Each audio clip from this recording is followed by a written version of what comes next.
welcome to Hedgehog Hollow. So today I'm going to be showing you a Pigment Ink 101 because Altenew have released these new mixed media inks. They're water-based, but they are a pigment formula. So I'm going to kind of go through the difference between pigment and dye, show you a couple of different fun techniques that you can do.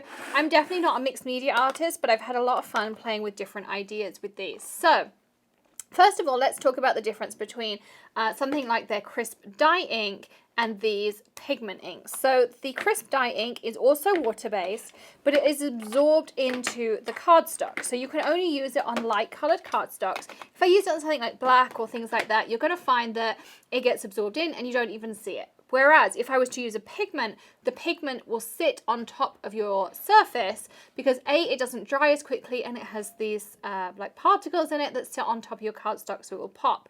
My one tip if you're doing it on dark cardstock is to stamp it with the pigment ink, dry it and then stamp it again, and you'll find that you get a really nice poppy image on top of that. Also, pigment ink is far more translucent, opaque rather, than your dye ink. So your dye ink comes out nice and translucent, and you can sometimes see a little bit of what's behind if you've stamped over something. Whereas when you use a pigment ink, it is very opaque. It has some white in it, and that means that you don't see the layers necessarily underneath it. So it's a lot thicker to work with as well. So just bear that in mind depending on the types of stamps you use and things like that.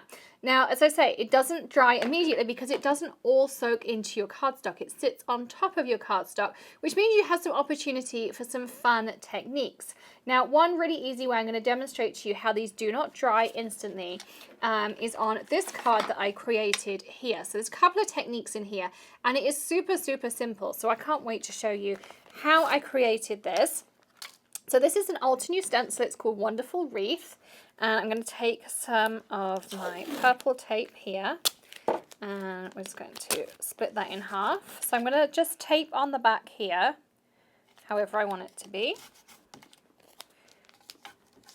And I'm also going to take some tape. And we want to make sure we tape over these inside berries because you don't want those there. I actually took the tape off afterwards, and once I'd done my whole wreath, I took my little blending brush and added some extra details in.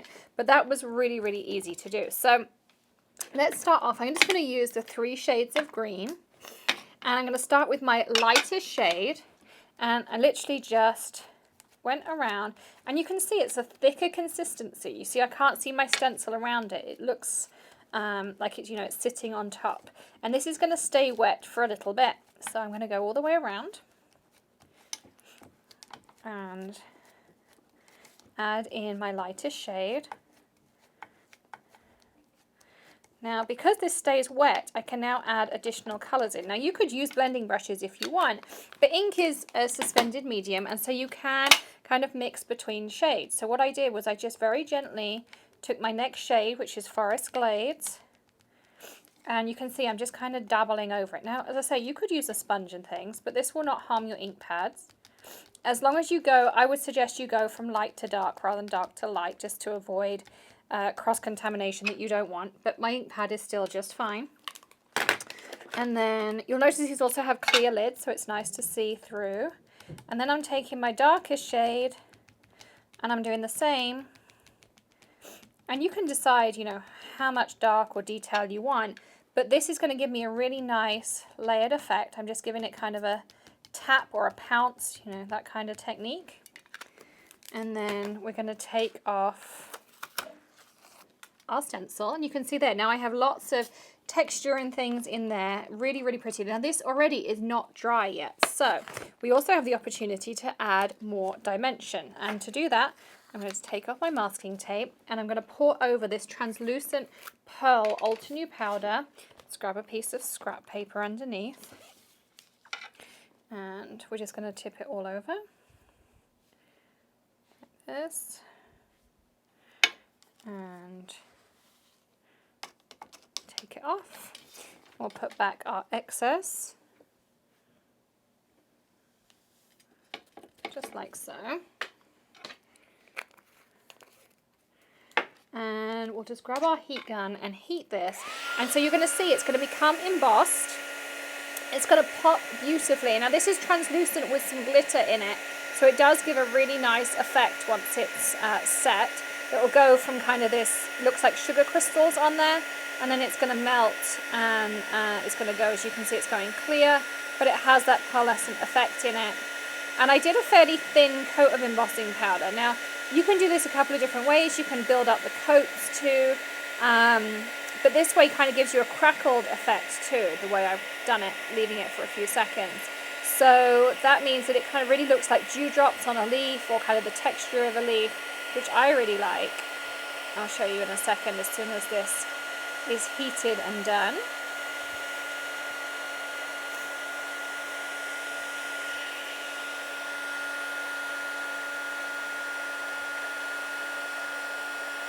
And there we go, all the way around.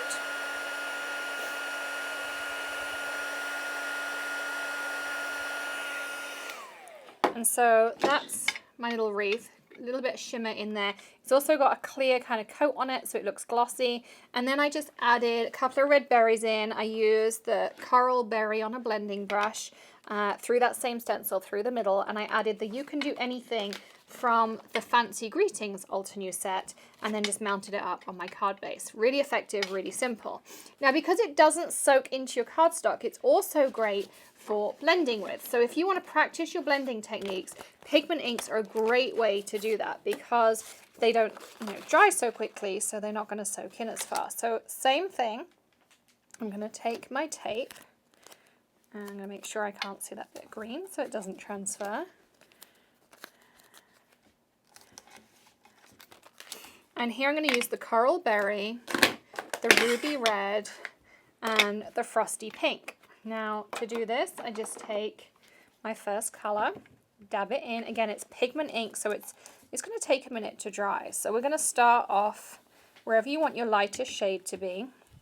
And you want to go just under a third, because you need a little bit of crossover to fade those two colors together. So I always start with my lightest shade. I find that this way just blends a little bit better. And then I start blending. When my brush is kind of running out of color, I blend up. Then I go to my mid shade. So I'm going to go into my coral berry. And I also like to just tap to the side so it's not too intense when I first go down. It gives me a little bit more control. And I go in the middle of that section. So I'm not going, right at the extremes, because I want to make sure I get a nice blend. And if I want more color, that's easy. I can always go in with more, but it's very hard to go back. So I tend to kind of go in the middle and then blend to my two extremes. So first of all, I'm going to blend as my brush gets empty. I'm going to blend down. I also just bring in that original one just to kind of blend those two together, because there's always some ink left on your brush. And then we're going to do the same with our ruby red. So again, I'm going to dab it in. I'm going to start off this edge, because that's where I want it to be. It's its darkest. And then I'll start blending down.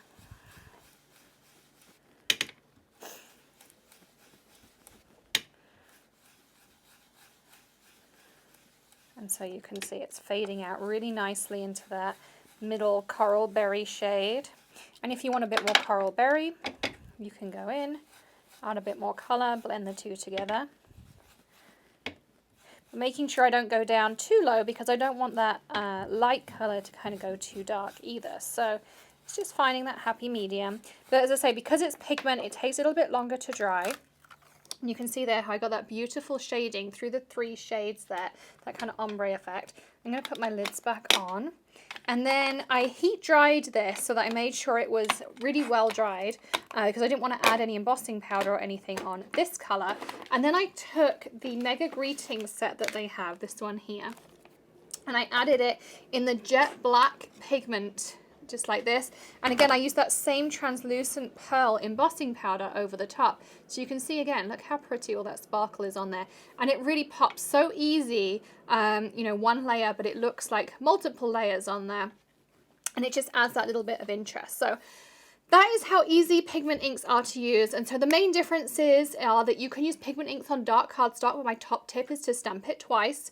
Do it once, dry it, do it again, and it will sit on top. You can heat emboss with them, add a clear embossing powder, a pearlescent, or something translucent, or a glaze on top. You can also, you know, mix them with any of your mediums to color mediums, and then, you know, all of these kind of fun techniques like this as well. So lots and lots of ways to use them. Just remember, you do need to either heat emboss them, heat dry them, or give them a long time to dry, and they are much more opaque than your regular dye inks. So a versatile thing to add to your collection. If you have any questions, leave them in the comments below, and I'd also love to know what your favorite type of ink is to use in your craft room. So let me know that. Don't forget to hit subscribe, ring the bell, and of course give us a thumbs up. Links of everything are below, and details of the hop that we're doing with Altenew, and I'll see you again very, very soon. Happy crafting. Bye.